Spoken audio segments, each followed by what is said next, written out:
everybody, welcome back to the She Shed. Today's tutorial is going to be making a shawl with my hand spun wool. So this is an example of one of my shawls that I make, and I do a stripy effect at one end and then stripy effect at the other end. You don't need to use hand spun wool to do this. You can actually use any wool that you have. If you want to get the variety of colors, what you can do is do either weighing out the wool yourself or counting the number of rows. For me, obviously because I'm spinning my wool, I actually weigh my wool out. So this one here these are the colors that I'm going to be using this time around. This is a 50-gram ball of wool, and this one is going to go here. This next one is a 25-gram ball of wool, and it is going to go here. The next one is a 50-gram ball of wool to go here, and then we're repeating the other one that we had before, which is a 25-gram, and it's going to go here. Now for the remainder of the body, we're going to be using the same wool that we did at the start. I haven't balled this up yet, and there should be 400 grams of this wool, and this is going to go here. So you can see that we have our pattern working here, and this will repeat it the same at the other end. So the 25-gram, 50-gram, 25-gram, and then the 50-gram of the brown. If you're interested in what the sheep is, this is a blue-faced Leicester, these ones here. And these ones are merino with, this one's got a bit of glitter in it. I don't know whether you can see the glitter there. It looks so pretty in the sunlight. And that's merino, I believe, and this one is merino. They are hand dyed by somebody else. I just get the wool in and I spin it up for myself. Okay, now if you are wanting to do the count the row method, then all you need to do is count, let's say 10 rows, then 5 rows, then 10 rows, then 5 rows, and then just do 500 grams of wool in the big body part, and then repeat the other end by saying 5 rows, 10 rows, 5 rows, 10 rows. And that's how you can easily do the color, and you can do any color that you fancy in any order that you like. I just wanted to show you how I do mine, and then you can go off and do your own. So we're going to start off with our base color, which is my blue-faced Leicester. I spin to a 4mm hook, and so I'm going to use my 4mm hook here. And it is a very simple stitch that I use in my throws, my shawls. You can actually use that as a throw if you like, just a small lap throw or something like that. So for the shawl, I do pull out the center of the ball for these, and then we just slip knot and put on your hook. We will be chaining 130 stitches. I will work these off camera and meet you back here at the end of your chain. When you have chained your 130 stitches, chain 1, and we're going to be working in the back of the stitches. So the front, you can see, has a V, and the back has the loop. We want to work every stitch in the back of the loop for this row. So you're missing that chain 1 you just did, yarn over and go into the back of the loop of the next stitch. Grab your yarn and pull your yarn through, grab your yarn, pull through the 3 on your hook. So yarn over, and going into that loop, grab your yarn, pull your yarn through, grab your yarn, pull through the 3 on the hook. So you are repeating this all the way along this row. I'm going to work the row off camera and I will meet you back here at the end of this row. Okay, last couple of stitches.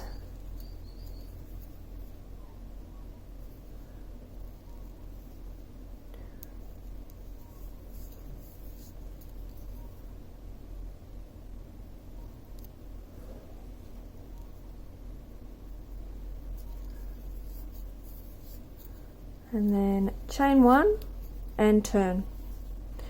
Now for the whole of this shawl we'll be doing half double crochet, so yarn over, same as what you were doing into the back of the stitch, yarn over, and you're going into the very first stitch.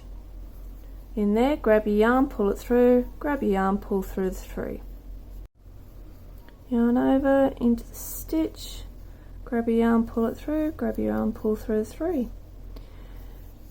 And just keep doing this all the way along. I'm going to work the rest of this row off camera. I'll meet you at the end of the row just so I can show you how to do the end of the stitch, sorry, the end of the row, so it can be really nice, neat and straight and you don't get wobbly, weird ending bits. And so your edge will be lovely and straight, just like this one. It's a lovely straight edge. And I'll show you how to do that when we get to the end of this row, so I'll meet you back here when you're at the end of your row. Okay, last couple of stitches. When you get to your very last stitch, it is the chain one that you did in the previous row. So yarn over, and what you're doing is look at the stitch and you'll see that there's a V on the top and there is a loop underneath. You are wanting to go between that V and that loop. So get the two V's on your hook, grab your yarn and pull it through.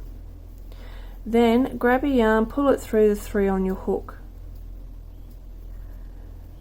And that will make a really nice neat edge. Now if you do this every single time you come to the end of your row, you're guaranteed to have a nice edge. Chain one, turn, and then you're continuing doing your half double crochets, and remember, always into the very first stitch, and just continue along with your half double crochets.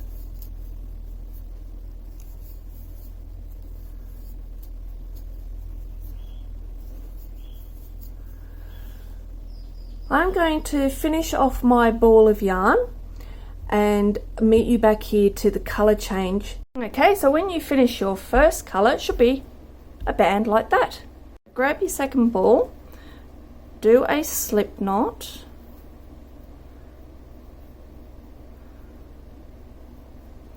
and then slip that on your hook and pull it through. Pull tight on your brown, tight on your new color. Then you will be chaining one, turn your work,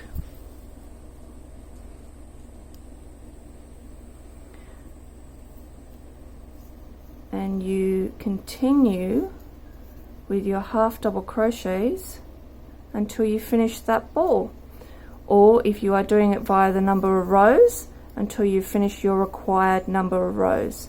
And my suggestion for this was 5 rows if you were doing it via rows.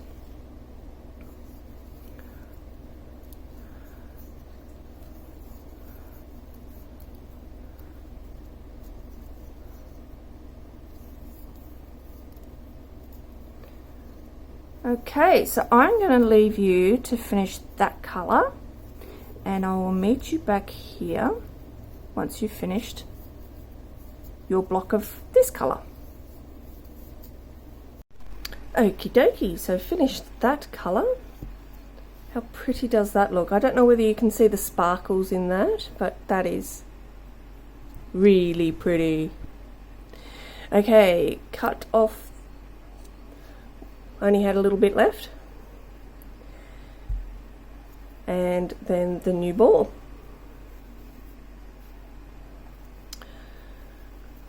do your slip knot, put on your hook, bring through, tighten off your other colour, tighten off your new colour,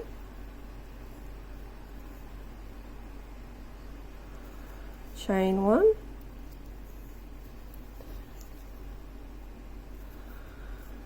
and then continue.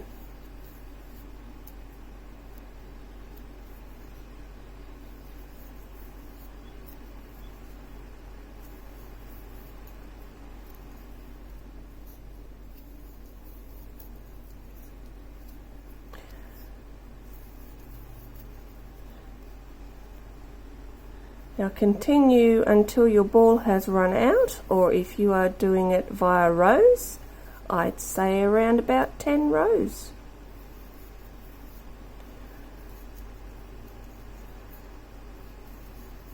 Okay, so I'm going to finish off my ball off camera, and I will meet you back here after I've run out of this colour.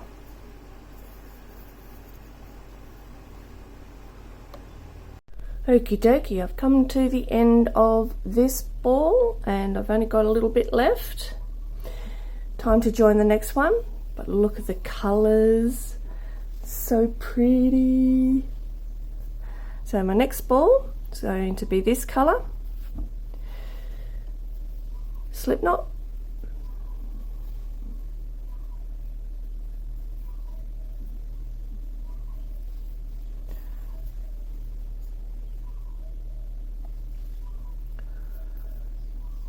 through the last colour, tighten up both colours,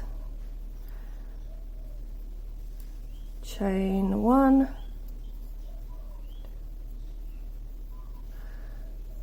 oops,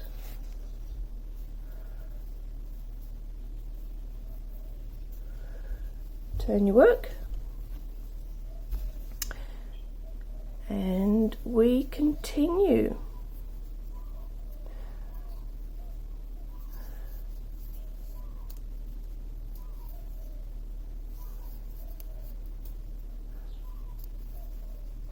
Okay, so you're either going to be doing your whole ball of 25 grams, or you are going to be doing around about 5 rows, the amount of rows that you did in the same colour previously. You're going to do the same amount of rows that you did there. Now, when I'm doing this with my hand spun, I just work up the whole amount that I've spun up for this. I do not count the rows, and it doesn't worry me if I have a row or two more or less. That is the beauty of the fact that it is hand spun. I'm going to finish this ball off camera, and I will meet you back at the end of this ball. Okie dokie, so we have finished the 4th colour row, and now we are going to do a big panel of the brown. So we're back to the brown, and I have many balls of this that I'm spinning up, and it will be 400 grams of this in total to do the middle panel. So just a refresher, this is 50 grams for the brown, 25, 50, 25, then 400 in the middle grams, and then we repeat the same 25, 50, 25, 50 at the end. So attaching the panel in the middle, so the brown,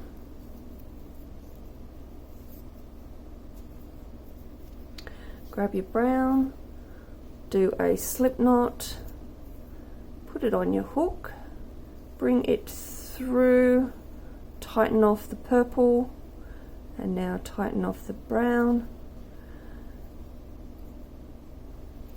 chain one, turn your work, and continue.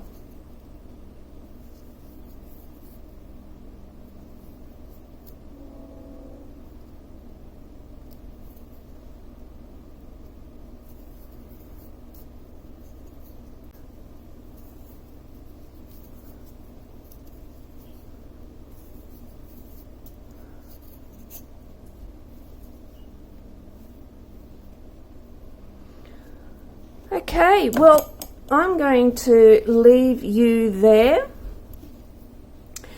and finish up this small tutorial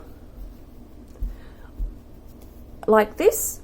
I hope that you have enjoyed seeing how I make my shawls with my hand spun yarn, and I hope you are able to make pretty shawls for yourself using a similar technique. Thank you for coming along on this journey with me. I hope you have a fantastic day, and I hope to see you at the She Shed again next time sometime very soon. Until then, take care everybody. Bye!